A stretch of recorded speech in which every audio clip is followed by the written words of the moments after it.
So this is called Hidden in Plain Sight. It's a mock teen bedroom with 50 signs that kids are using drugs or alcohol, or ways for them to hide it. And so what we usually would do is take parents, adults, community members through the room, let them pick things up, try and point out what is obvious to them is a sign that they're using drugs or alcohol. But this is virtual now. So what I'll just do is take you through the bedroom and you'll see every item one after the other. So we'll start over here. So over here on the nightstand, we start off with this styrofoam cup. We've got some cough syrup right here and some Sprite. So we use that to represent dirty Sprite. It's called dirty Sprite or lean or promethazine. It's pretty much prescription strength cough syrups. And so this would be prescription strength cough syrup, not Robitussin. But of course we don't have access to that. But when you mix them together with like some candy or something like that, and this specifically a double styrofoam cup or a double cup, that signifies prescription drug abuse. Over here we've got things like these containers that you can use to hide things in. So they just spin open like that and they're empty. And these are weighted, so when you pick them up they do feel like, you know, there could be like a liquid or something in them, but of course it's empty. Same thing with this Arizona iced tea. Opens up and it has a compartment inside. Over here we have this dupe tube and it pops open like that. So you can use this to hide like a joint or like marijuana. You roll it up in here and stick it in there, and it's airtight so that it won't stink up your backpack or stink up the things in your room. And then we've got things like this chapstick that also has like a false bottom. You can hide some small pills or something in there. And then we've got this lighter and incense. So that could signify that they're trying to hide like a smell in their room or something like that. And so down here we've got other containers that have like false bottoms. So we've got some air freshener that opens up like that, and that's also empty. We've got cleaning products, bleach, also empty and still weighted, so you can even hear that it sounds like there's something in there, but of course there's nothing. And then we even have something like this. This looks like a tampon, but you open it up and it's actually a booze tube. So it's a flask. You can hide some alcohol in there. And then you've got just regular containers that are empty, sunscreen, bug spray, shampoo and conditioner. And these just come empty. You can buy them on Amazon, fill them up with liquid, and it could be a flask. It even comes with like a seal that you can put on top of it, so that it looks brand new and it's never been opened. And then we'll go ahead and pivot down here. Here we've got, this is just a Gatorade bottle, and that's all it is, but this is the easiest flask that a kid can have. You just fill up, you know, most of it with vodka and then put a little Gatorade in there. And they can carry that around school, carry that in their room, and you would never know. And then also you can get just little travel size bottles like this at like Walmart or Target or HEB. And of course this is just a simple flask. You can use this as a flask and put liquid and alcohol in there, so you should watch out for that as well. We've got things like this. This is a lollipop, but if you see this little leaf here, it looks like a marijuana leaf. So if you see like any items that has like weird names or like a pot leaf on there, that could mean that they're eating marijuana edibles. We've got this flashlight. It is a grinder, and so you can see there's like a little blade in here. So marijuana comes in those clumps, and they need to be broken down before they can be put into rolling paper to make a joint. So this is what you would use that for, but it looks like a flashlight. So if they want to hide their grinder from you, they may buy an item that looks like this. And then we've got just red Solo cups and ping pong ball. Shot cups, it just signifies drinking games. And so if you see that, that might mean that they're, you know, having parties. And then this bag is called a smell-proof bag. You can hide, you know, marijuana in there and take it to the airport. You know, take it in your bag, keep it in your locker, and it's not going to stink up your stuff. A dog can smell through this, but, you know, human beings probably can't. And then we'll pivot over here. We see things like Dab City, Highway 420, Rastafarian Colors, Baked Boulevard. All of those are just language and drug culture. So Dab City is like dab oil. It's like a marijuana product. 420 is April 20th, which is National Marijuana Day. You got the sign here is Rastafarian colors, the black, the green, the red and the yellow. That's all drug culture. And then Baked Boulevard is just another word for high. So anytime you see any language like that, that could mean that they are smoking or into drugs or something like that.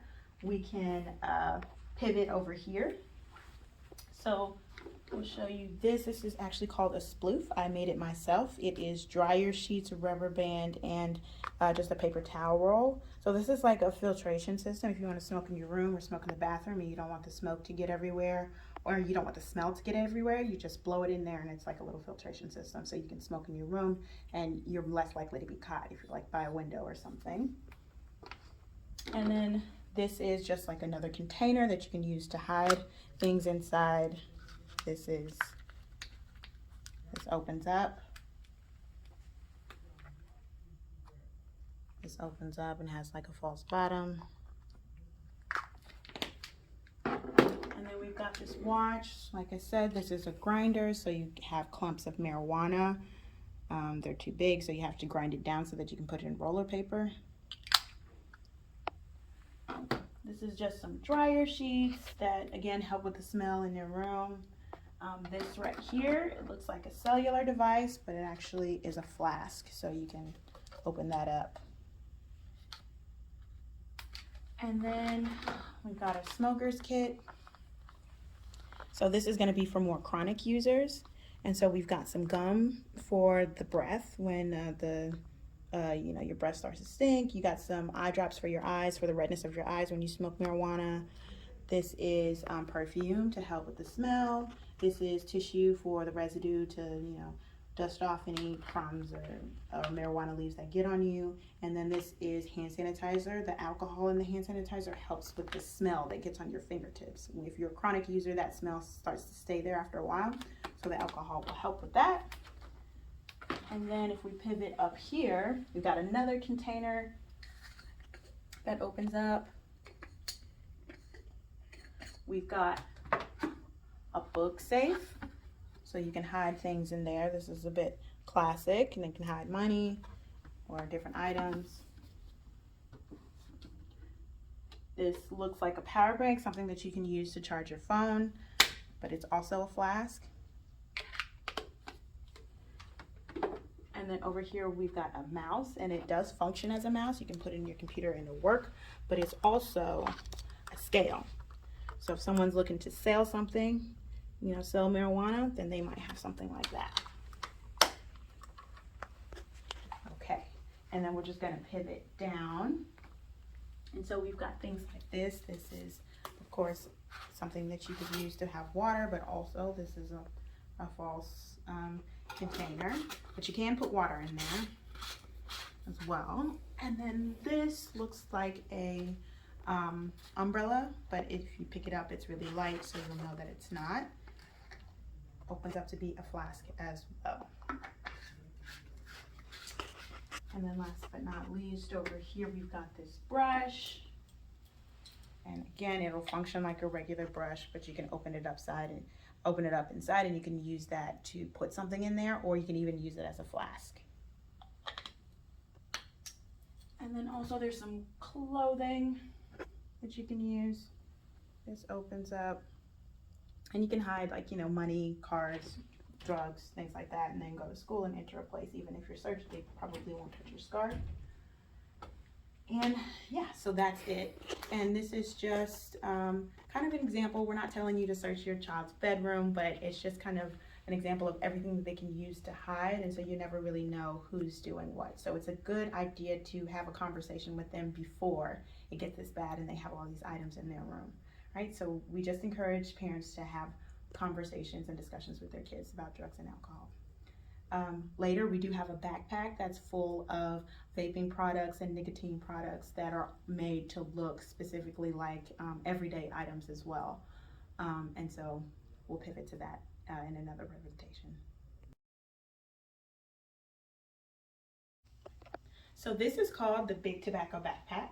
It's a backpack full of nicotine products and tobacco products that the tobacco industry makes to look like everyday items. So you might not necessarily know if there's a tobacco product in your kid's backpack or if it's just, gum or something.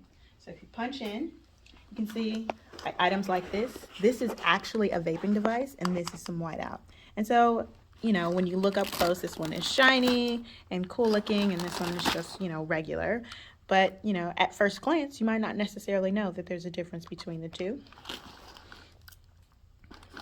And then we've got things like this. This is Altoids next to smokeless tobacco.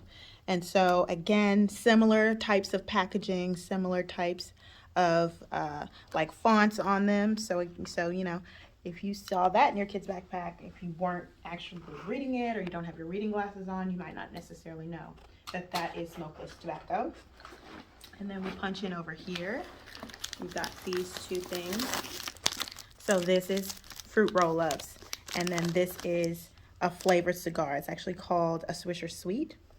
This is a strawberry flavored. Again, it's like just foil packaging. It looks really colorful. You see strawberry on there. You might think it's like some kind of candy in your kid's backpack, but no, it's actually a tobacco product.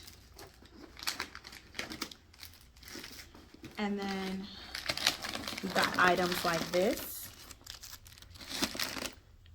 This is actually called a doob tube. So you can put like a joint or marijuana inside of there, and it's comes off. It kind of helps trap the smell. But next to these like markers and stuff like that, they look, pretty similar. It could be, a highlighter or pen in your kid's backpack. It's kind of hard to tell the difference if you're not really looking.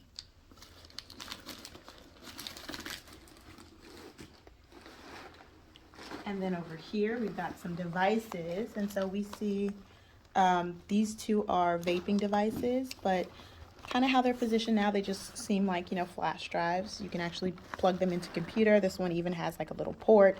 So you might assume that it was a flash drive, but no, they're vaping devices. And there are other vaping devices here. This is actually not an inhaler, but a vape device right here. You just push down on that. This is the mouthpiece, and that's where the smoke would come out of. And then this right here is called a Juul. This is one of the most popular electronic devices that kids use to smoke e-liquid, or sometimes they hack it and put some marijuana oil inside of there.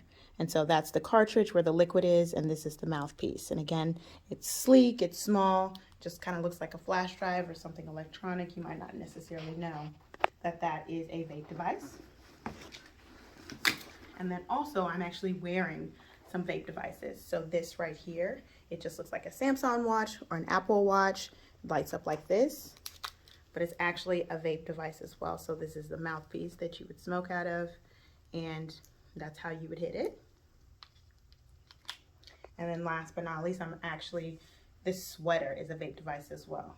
So this has a vape device in it, and it's tucked away in here, and this drawstring is actually the mouthpiece. So if I want to smoke in my classroom, smoke in my room, I can just hit this piece right here and inhale. Smoke will come out, and you wouldn't necessarily know. So it is really, really easy to hide devices. The tobacco companies, the vaping companies, they're not on these kids' side, or they're not on your side. They're on the kids' side who want to hide things from you. So it's really important to have conversations and kind of stay up to date on all the information and all the things that the kids can get into.